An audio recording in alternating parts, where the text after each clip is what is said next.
Reality is Biden's enemy. I'd like to thank Fox News for making this very brief summary. For God's sake, this man cannot remain in power. We do not have a strategy of regime change in Russia or anywhere else for that matter. Ukrainian people have a lot of backbone. They have a lot of guts. And I'm sure you're observing it. And you're going to see when you're there. If chemical weapons were used in Ukraine, would that trigger a military response from NATO? It would trigger a response in kind. The United States has no intention of using chemical weapons, period, under any circumstances. Clearly, President Biden having trouble staying on message last week when Fox News' Peter Doocy asked Joe Biden about his White House staff walking his statements back. What Biden said was even more worrisome. America is back. If some of these big things that you say on the world stage keep getting walked back. What's getting walked back? It made it sound like, just in the last couple days, it sounded like you told U.S. troops they were going to Ukraine. It sounded like you said it was possible the U.S. would use a chemical weapon, and it sounded like you were calling for regime change in Russia, and we know... None of the three occurred. None of the three occurred? None of the three. Mr. President? You interpret the language that way. I was talking to the troops.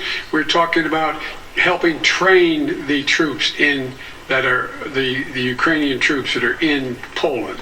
That's what the context. I sat there with those guys for a couple hours. That's what... Now, even that, what Biden said, doesn't appear supported by reality. But notice here what's worrisome.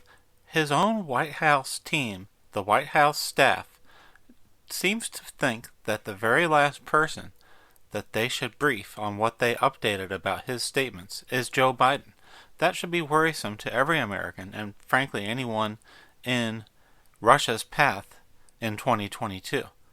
Here is Salon magazine, an outlet that despises Donald Trump and has never had one good thing to say about Biden's predecessor. What was Joe Biden thinking, by Norman Solomon? A worst-case scenario might be that Biden was blurting out his government's actual secret goal, which would not speak well of impulse control. Reality is not Joe Biden's friend. And you're seeing some daylight here between Salon and Joe Biden and perhaps the Democratic Party, with people wondering, oh my gosh, look what we did in order to get Donald Trump out of office. We got a guy in there who's going to take us to World War III. Speaking from Warsaw last week. Will never be a victory for Russia, for free people refuse to live in a world of hopelessness and darkness. We will have a different future, a brighter future, rooted in democracy and principle, hope and light, of decency and dignity, of freedom and possibility. Now, if his words sound familiar, Joe Biden used this same language of hope and light against another villain, President Donald Trump. For love is more powerful than hate, hope is more powerful than fear, and light is more powerful than dark. This is our moment. This is our mission. May history be able to say that the end of this chapter of American darkness began here, tonight, as love and hope and light join in the battle for the soul of the nation. Joe Biden is using, whether he knows it or not, whether he remembers or not, he's using the same precise rhetoric against the 45th President of the United States, Donald Trump, as he is today against Vladimir Putin, a ruthless dictator who invades. In Joe Biden's mind, maybe that's the same thing. But this is Joe Biden of 2020. For God's sake, this man cannot remain in power. Now, it's one thing for a congressman from Delaware to say that, or a senator from Delaware to say that. Joe Biden seems to have forgotten that when the President of the United States says that, that is a declaration of war against a nuclear-armed superpower. And that's why the White House had to go and walk back all of his crazy statements. This man is saying things that, in any other situation, could lead to World War III.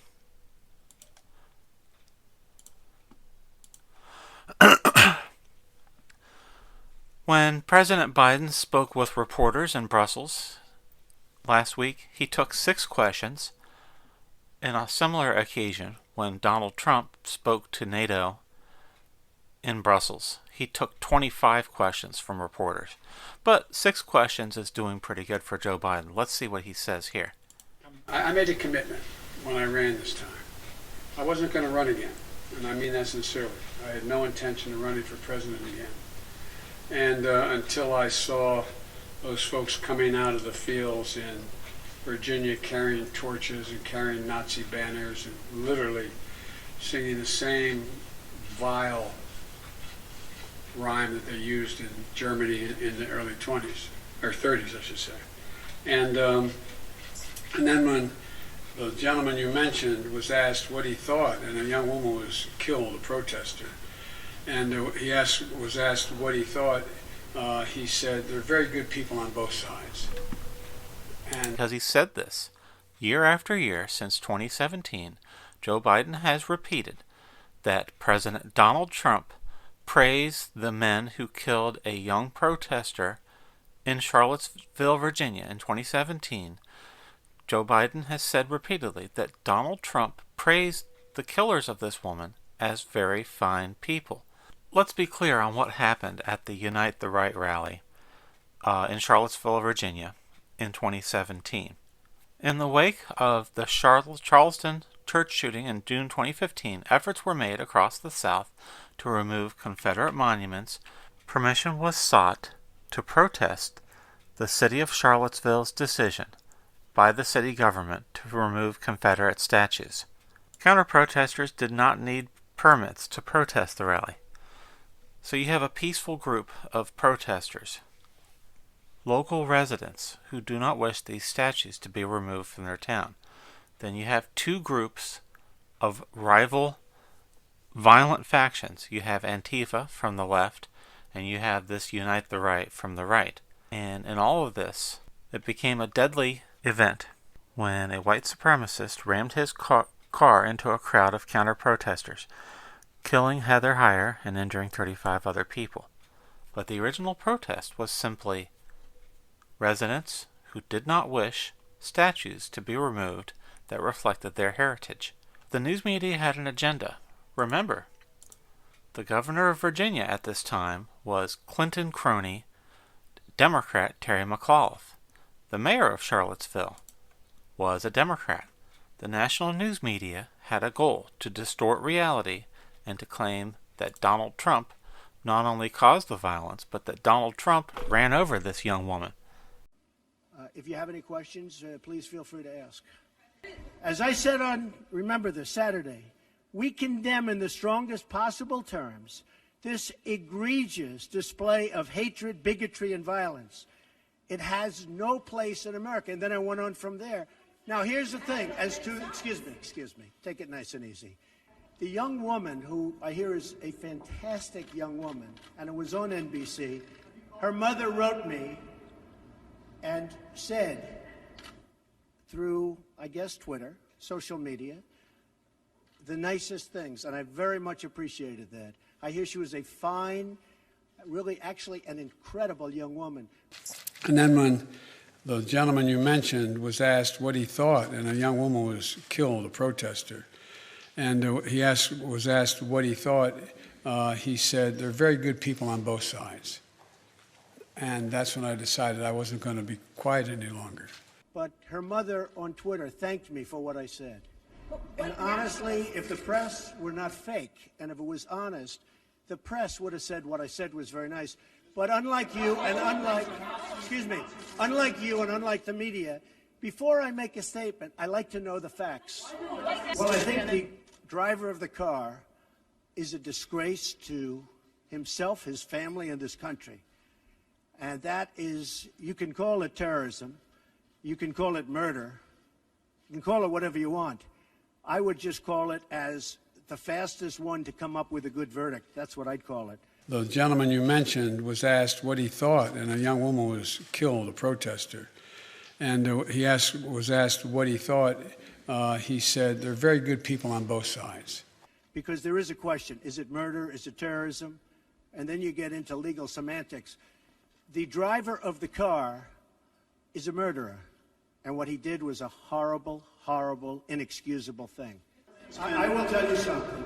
I watched those very closely, much more closely than you people watched it.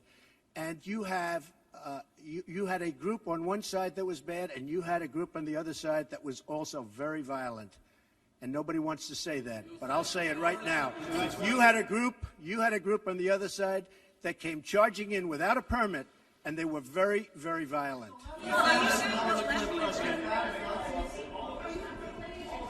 Go ahead. Do you think that what you call the alt-left is the same as neo-Nazis? Those people, all of those people, excuse me, I've condemned neo-Nazis. I've condemned many different groups, but not all of those people were neo-Nazis, believe me. Not all of those people were white supremacists by any stretch. Those people were also there because they wanted to protest the taking down of a statue, Robert E. Lee. So, excuse me, and you take a look at some of the groups and you see, and you know it if you were honest reporters, which in many cases you're not, but many of those people were there to protest the taking down of the statue of Robert E. Lee. So, this week it's Robert E. Lee. I noticed that Stonewall Jackson's coming down. I wonder, is it George Washington next week, and is it Thomas Jefferson the week after? You know, you really do have to ask yourself, where does it stop? But they were there to protest, excuse me, you take a look the night before, they were there to protest the taking down of the statue of Robert E. Lee. Infrastructure question, go ahead. President, are you putting what you're calling the alt-left and white supremacists on the same moral plane? I'm not putting anybody on a moral plane. What I'm saying is this. You had a group on one side and you had a group on the other, and they came at each other with clubs, and it was vicious, and it was horrible, and it was a horrible thing to watch. But there is another side. There was a group on this side, you can call them the left, or you've just called them the left, that came violently attacking the other group. So you can say what you want, but that's the way it is. On both sides, sir? You said there was hatred, there was violence on both sides. Well, I do think there's blame. Yes, I think there's blame on both sides. You look at both sides. I think there's blame on both sides, and I have no doubt about it, and you don't have any doubt about it either. And if you reported it accurately, you would say. Neo-Nazis started this. They showed up in Charlottesville. They showed up in Charlottesville to protest. Excuse me. They didn't put themselves down as neo, and you had some very bad people in that group. But you also had people that were very fine people on both sides. You had people in that group, excuse me, I saw the same pictures as you did. You had people in that group that were there to protest the taking down of, to them, a very, very important statue and the renaming of a park from Robert E. Lee to another name. No, George Washington was a slave owner. Was George Washington a slave owner? So will George Washington now lose his status? Are we going to take down, excuse me, are we going to take down statues to George Washington? How about Thomas Jefferson? What do you think of Thomas Jefferson? You like him? Okay, good. Are we going to take down the statue? Because he was a major slave owner. Now we're going to take down his statue. So you know what? It's fine. You're changing history, you're changing culture, and you had people, and I'm not talking about the neo-Nazis and the white nationalists, because they should be condemned totally. But you had many people in that group other than neo-Nazis and white nationalists, okay? And the press has treated them absolutely unfairly. Now, in the other group also, you had some fine people, but you also had troublemakers, and you see them come with the black outfits and with the helmets and with the baseball bats. You had a lot of bad people in the other group too. Treated unfairly, sir. I'm sorry, I just didn't understand what you were saying. You were saying the press has treated white nationalists unfairly? No. I just didn't understand what you were saying. No. And then when the gentleman you mentioned was asked what he thought, and a young woman was killed, a protester, and he was asked what he thought, he said there are very good people on both sides. And that's what... That's a complete lie, but in Biden's defense, I do not believe he actually watched President Trump's comments on August 15th, 2017. Someone prepared a one-paragraph summary for candidate Joe Biden, read it to him, made sure he understood it, and told him to repeat it. And in Joe Biden's mind, as long as he has memorized something in 2017, he will continue to repeat that every year until 2022, regardless of whether it actually happened.